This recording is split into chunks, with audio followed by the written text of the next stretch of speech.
friends, welcome. My name is Baron, and this is my channel where I talk about some book stuff. I'm the Book Baron. Welcome in. So today we are talking about my March TBR. I feel like the months have just been flying by, probably because I've been a little bit busy with work, but I just can't get over the fact that it is already March. And I am so excited because February was such a good reading month for me. I read so much more. I was enjoying so much of what I was reading. I really just felt like I hit my stride. And after a rough January, that felt so good. So I'm feeling really good going into March. Also, like so many of my friends and family have gotten into reading recently and are like voraciously reading like I do.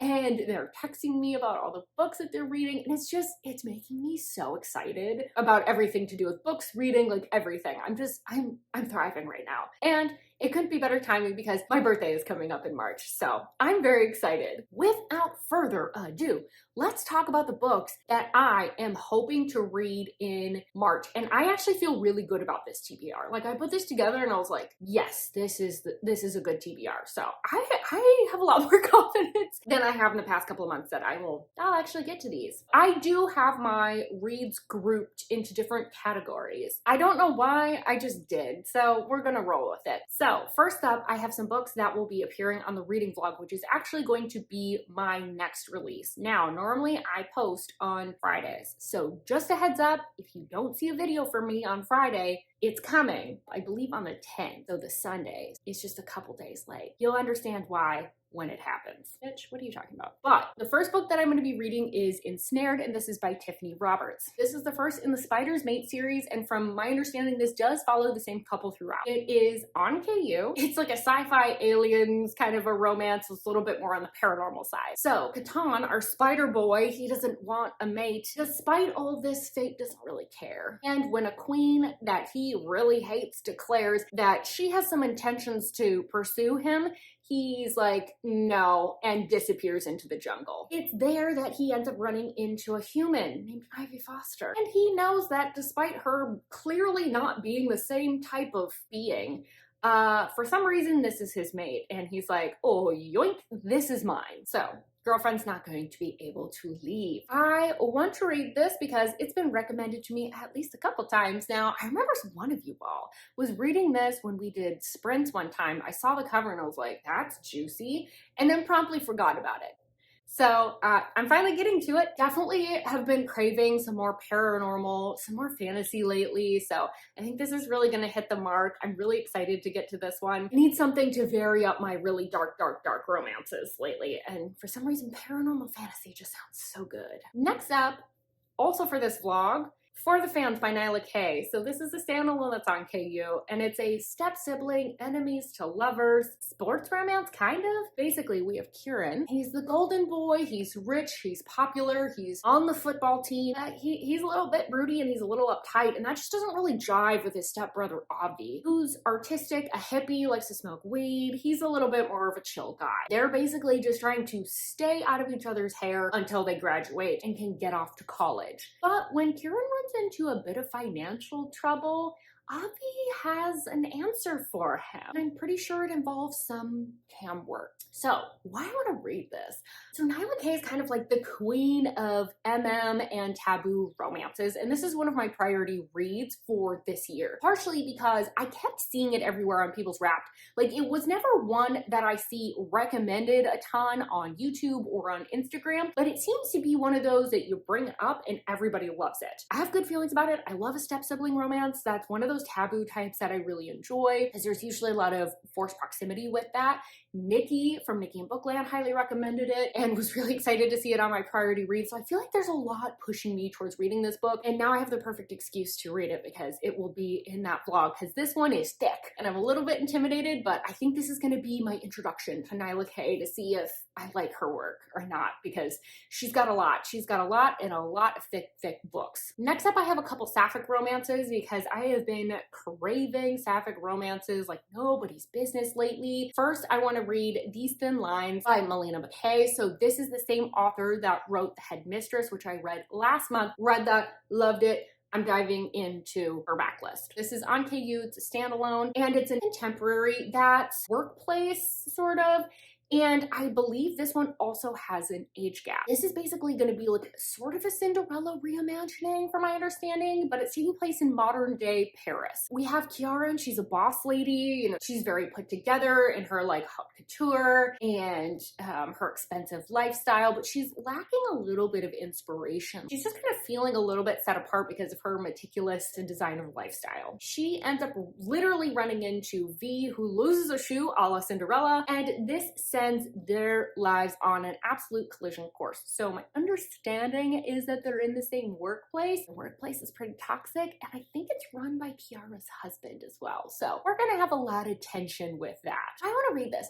I read The Headmistress last month, absolutely loved it. This author really just nails the Ice Queen age gap dynamic so perfectly. I just felt like I really understood the iciness of the Ice Queen, but also she was so complex. It was delightful. And so I'm looking for more of that because I've seen from some reviews that this is her bread and butter, and that hits with me. I really want to read more of that. Eventually I want to get to her whole backlist. This was one that piqued my interest immediately, and also her covers are so good. Next up I have Unlikely, and this is by Marley Valentine. This is also on KU. This is the third in an interconnected series. So this is releasing this week. It's going to be releasing on March 8th. Basically, this is an FF age gap taboo romance, and it's best friend's mom. The synopsis on this one was pretty vague, so this is my best interpretation of what I read. It seems like the younger heroine, she's had a pretty rough life. She's lost both of her parents, grew up in the foster system. It sounds like she hides this a little bit though, because she feels like she's drowning, but she's trying to support everyone else around her. So I'm getting the sense that she feels just like a little bit unseen by the people around her. But one day she meets a mysterious and beautiful woman that she's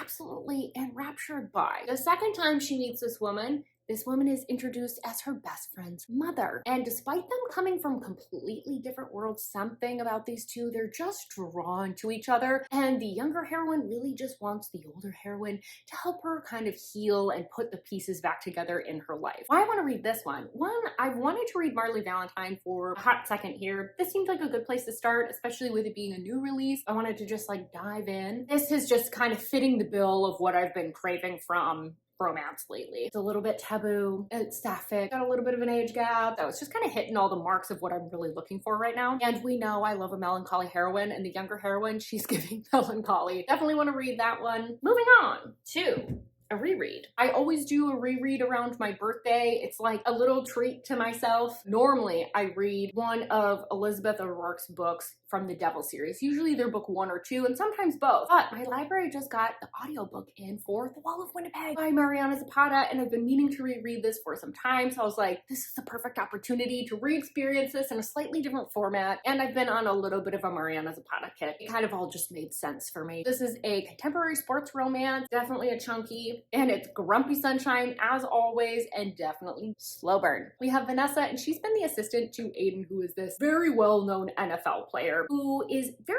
dedicated, very focused on his job as an NFL player. Eats, breathes, sleeps. Everything he does is completely dedicated to football. But that does mean that he is a little bit grouchy and a little bit unaware of the people around him. And that includes his assistant. One day he takes things a step too far. She gets a little too frustrated and she quits. She decides that she is going to pursue her true calling, something that she's always wanted to do, which is a graphic design business. But Aiden comes crawling back on her doorstep and begs her to marry him because he's having some issues with his paperwork. He's had an injury. He doesn't want to rely on his career in football to be able to stay in the States because Aiden is from Canada. So he says, marry me and I will set you up. It's only for a couple of years. I will give you money and then you will have the freedom to still pursue your dreams of this graphic design business. And how can she possibly say no when he's really offering her everything she wanted? Prior to rereading All Roads Lead Here, this was my absolute favorite Mariana Zapata book. I loved this slow slide into an official relationship, all of the little actions that happen, because these two are not vocal about their interest, their love for one another. It's all action, and something about that is just so much better. And I love their arc and their almost moments, their little near misses.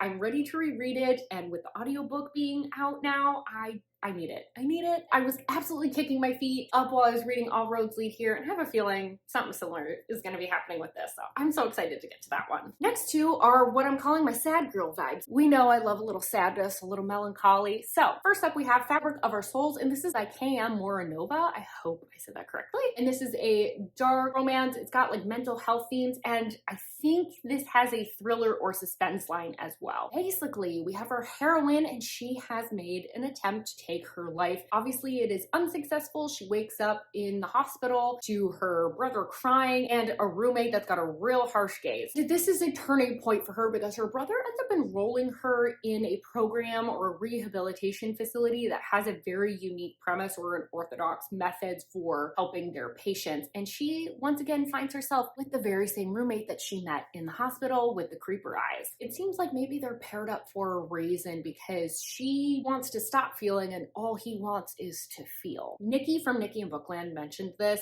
on her TBR last month, and I immediately was like, what is that? That sounds so good. This cover is stunning. It calls to that melancholy sadness that I love. So I'm really curious about a little bit of that thriller plotline too. Like, is there a mystery going on? I'm just really curious about what all of this means. So I'm ready to dive into that one. The other one, which is going to give some similar vibes to Below the Pulse, is 35 by J.R. Gray. This is the fourth book in an interconnected series, but the fourth and fifth book are a duet of the same couple. I have seen in certain places that they highly recommend you read them in order, but you know me, I wanted to read the darkest one first, and then I'll go back and see if I want to read the rest. This is an dark contemporary romance. I've seen it's got some mental health themes, and it's got a like rock star musician. I believe all of the books follow different people from the same band, I think. Basically, it sounds like these two guys are having a little bit of a second chance moment. They were maybe together a while back, but one of them messed it up. They have caused irrevocable harm. But despite all of this, the one that messed it up, he's pining. And despite what he's done, he hopes that they can still make this work. I wanted to read this mostly because I haven't read a ton of contemporary romances or any contemporary romances by male authors. And I was like, I should probably give that a go. And an romance seems like a good place to start. And naturally, of course, I'm going to start with the darkest one in the series. Plus, it just seemed to have a lot of parallels with like Below the Pulse, where it's kind of like sadness, rock star. And I was like, I want some more of that. So I'm hoping to get to both books in the duet, if I'm being honest, but we'll start with one. We'll see where I get. So I also have a couple fantasy books because I am really feeling that lately, but I'm looking for something a little bit different than the standard fantasy. So first things first, we have Feathers So Vicious, and this is by Liv Zander. So this is the first book in a duet. It's on KU. It's a dark high fantasy romance. So I actually don't know very much about this series. I have seen it all over my Instagram though. What I know about this is it's Raven Shifters, and the gal, I believe, is captive. I have heard that Liv Zander